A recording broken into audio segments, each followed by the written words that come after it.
царски дворци, много история, центъра на България и Велико Търново. Но какво ни липсва? Няколко дозини мотори и едно невероятно стънт състезание. Здравейте, приятели! Аз съм Оги Начев, а вие сте с предаването на BTV Action за алтернативни спортове Дивата муха, което започва точно сега!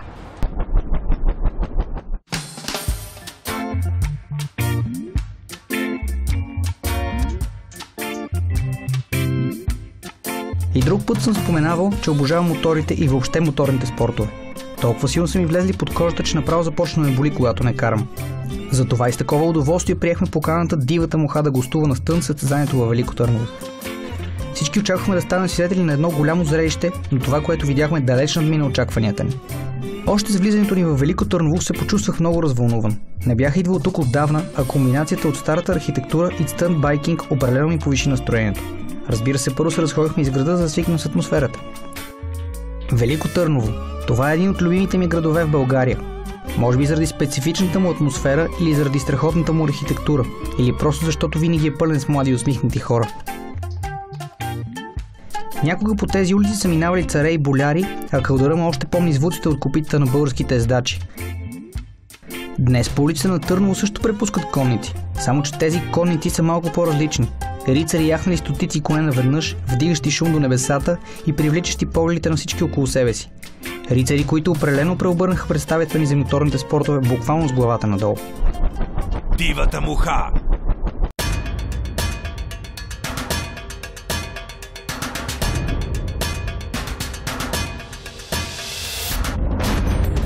Още на входа на състезанието се стъписахме от броя на двуколесните моторни средства, паркирани отпред. Гледката беше пократителна. Имаше от всеки вид по много. Кросови, пистови, чопъри, скутери, ендуро, за каквото се сетиш. Няма да казвам какво си пожелах да ми донесе дядо Коледа.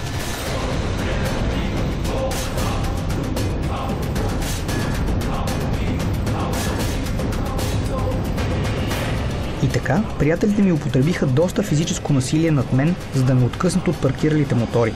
Най-накрая влязохме зад магическия портал с думите «Сезам, отвори се» и попаднахме в света на приказките. Там ни посрещна Даниел, главен организатор на ивента, за да ни разведе зад кулисите и да ни разкаже малко повече за самото състезание. За съжаление, Дидо вече беше загубил гласа си вследствие на всичките организационни деяния и му беше малко трудно да говори, но аз пък се постарах максимално, за да го изтормозя, както най-много обичам да правя. Исках да те питам, как успя да организираш толкова брутално нещо и да се получи толкова красиво и да има толкова много хора? Това са контактите ми, които съм създал с годините в чужбина. И моят приятел Крейзи Мартин, който също се познаваме от доста години с него. 2012 година проведохме първото такова състезание тук в Велико Търново. И се получи най-голямото на Балканите. Едва ли има някой, който не е доволен? В смисъл, ситуацията просто е на много високо ниво. Всички са изключително щастливи и доволни, просто са останали потресени. Искаме да изградим просто система на работа в България, която да може да работи добре, да провежда не само това състезание, повече мероприятия като това, в различни градове, да направим примерно балкански шампионат, национален шампионат в България.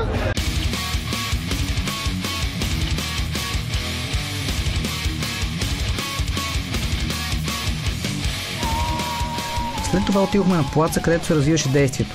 Огромен паркинг с ограждения, 2 тира паркирани от двете страни, преправени на място за сядане. А именно мега специални седалки за публиката на стънт състезанието и едно високо съоръжение, откъдето международните съдии наблюдаваха и оценяваха. Защо международни ли ще попитате? Събитието, което се случи в центъра на България, беше едно невероятно състезание по стънт с участници почти от цял свят. И то е едни от най-добрите майстори в този доста любопитен начин за експлоатация на пистов мотоспорт. Докъде бяхме стигнали? Развълнувах се.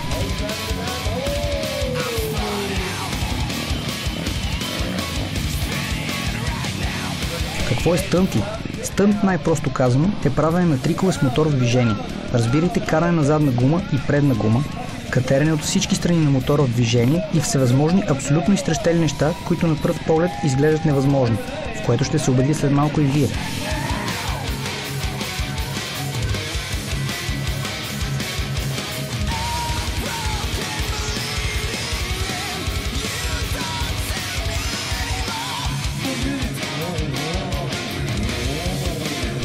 Стънтът става по-популярен през 90-те години на миналия век, когато и пистовите мотори доста се променят към олекотяване и мощност и стават много по-лесни и достъпни за модификация. Стънт мотора е един доста променен вариант на машината, която излиза от завода, за което ще разкаже и нашия приятел Мишо Бакраджиев в набора малко по-късно.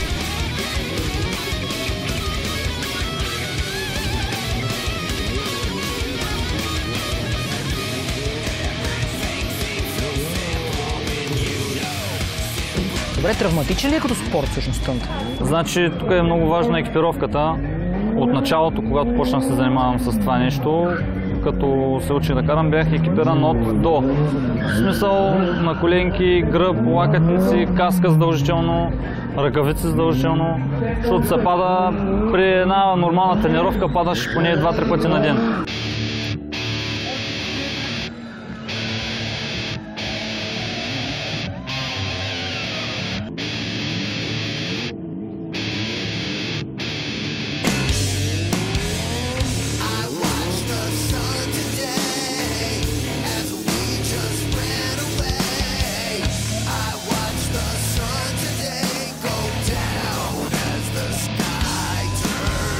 По мотора се преправят много неща.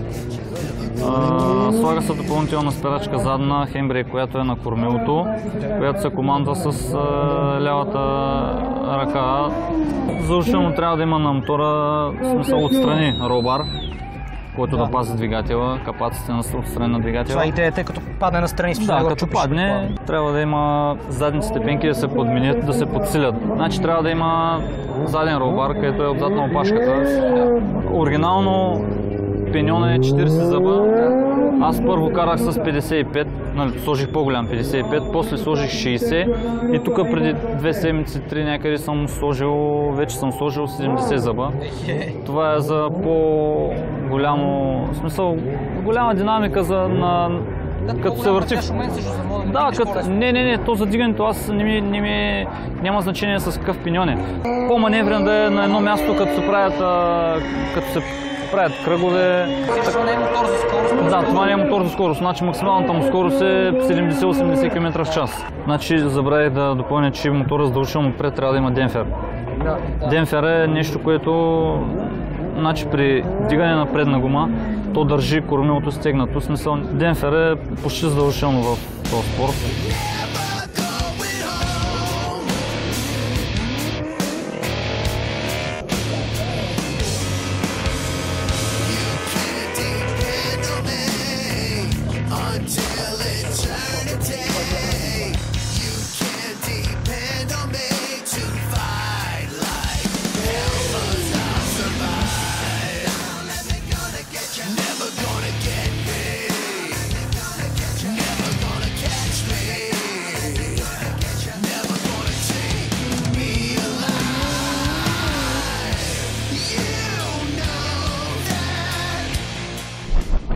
Дивата муха.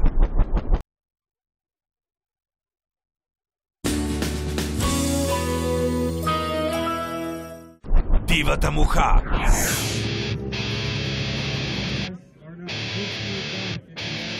Това бяха рекламите по BTV Action, а вие сте в Дивата муха, неделната доза адреналин и добро настроение. Останете с нас, защото най-интересното тепърва предстои.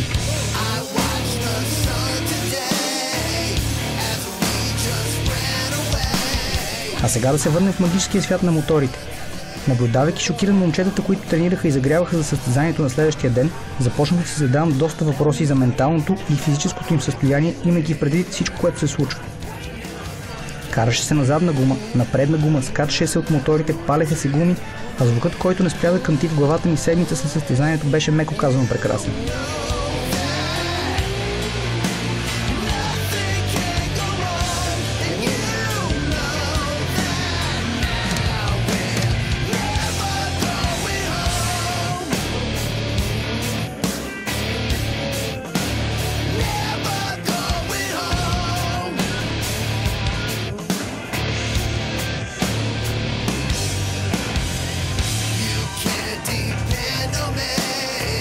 Until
И изведнъж започнаха да се случват едни много странни неща. Сякаш по сигнал моторите изчезнаха, а на тяхно място се появи една супер идиотска картинг количка, с която джентълмена, който я шофираше, започна да се върти навсякъде и то с доста висока скорост. Чудя се кога ли точно ще успее да се удари в ограждението и да се очисти. Така и не разбрах, защото цялото това нещо се оказа едно страхотно шоу, а шофьорът на карта се забавляваше истински.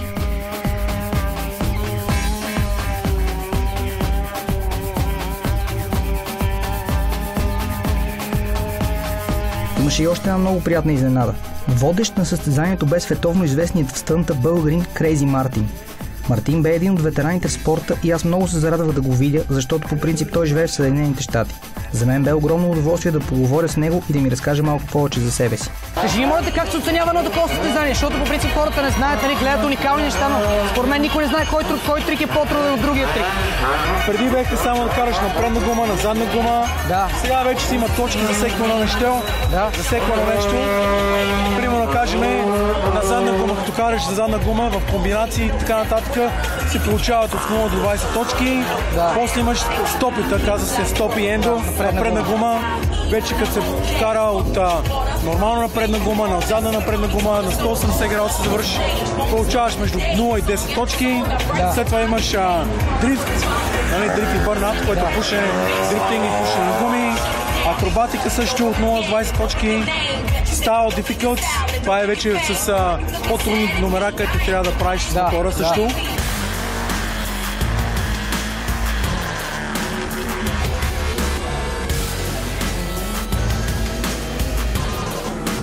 И така състезанието си вървеше с пълна сила и момчетата даваха газ, танцувайки с машините си сякаш на шега.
Кой е според тебе най-трудният трик, по принцип? Кое се води за топа на спорта, нали? Гледай за мен стопите са много трудно нещо. Да. Това на предна гума да го караш. Да. Всичко е трудно. Всеки кара вече на задна гума, бавно, обратно, но заводиш един мотор на предна гума и да го караш продължително е много трудно нещо. Трябва контрол. Много голям контрол. Който аз, нали, това ми е един от моите трикове любимия, да карам бързо на предна гума. Аз съм те виждал с няколко човека, между другото, да правиш. Моят рекорд е с аз и още 6 човека, точно 7 човека. Верно ли? Да, 7 човека ми е рекорд на предна гума и това го държа аз цял свят по принцип. Да.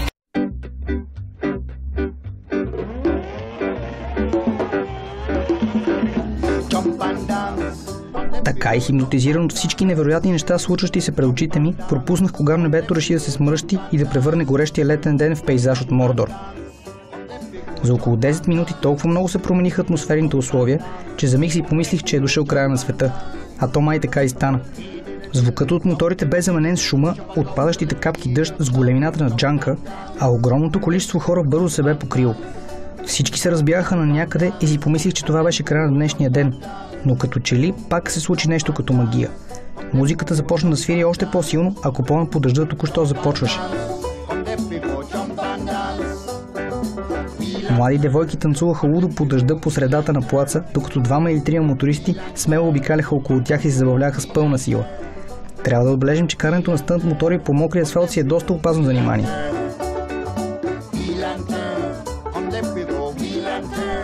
И така, бързо завалелия дъжд даде старт на партито, запланувано за вечерта. Шоуто продължаваше с пълна сила.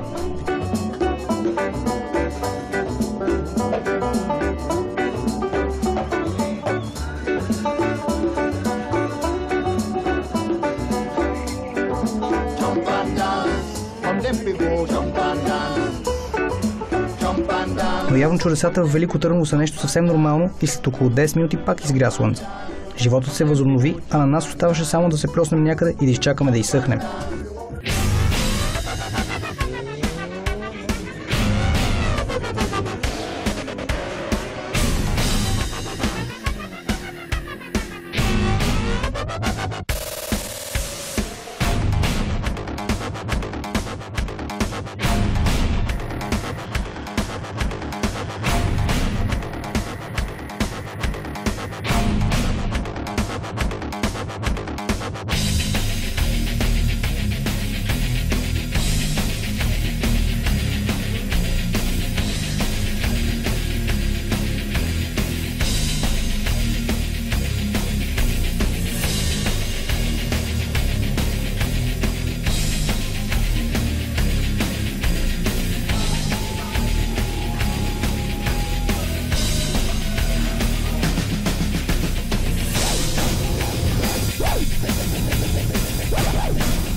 Така, благодарение на перфектната организация, всички състезатели, българи и чужденци и не на последно място многолюдната публика се получи едно невероятно състезание. България определено даде заявка за част от световната стънт сцена, като всички се надяваме до година да се получи един още по-невероятен ивент. Ще се видим там.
И така, приятели, станахме свидетели на още едно невероятно състезание в родната ни страна. Ако направим една реална равносметка, ще видим, че тези прекрасни събития зачестяват все повече и повече, а аудиторията на хората, които се кефят на тези спортове, набъбва всеки ден. Това е и нашата цел – да ви покажем, че няма нищо страшно в това да преследваш мечтите си, защото единственото нещо, което можеш да загубиш, е лошото си настроение.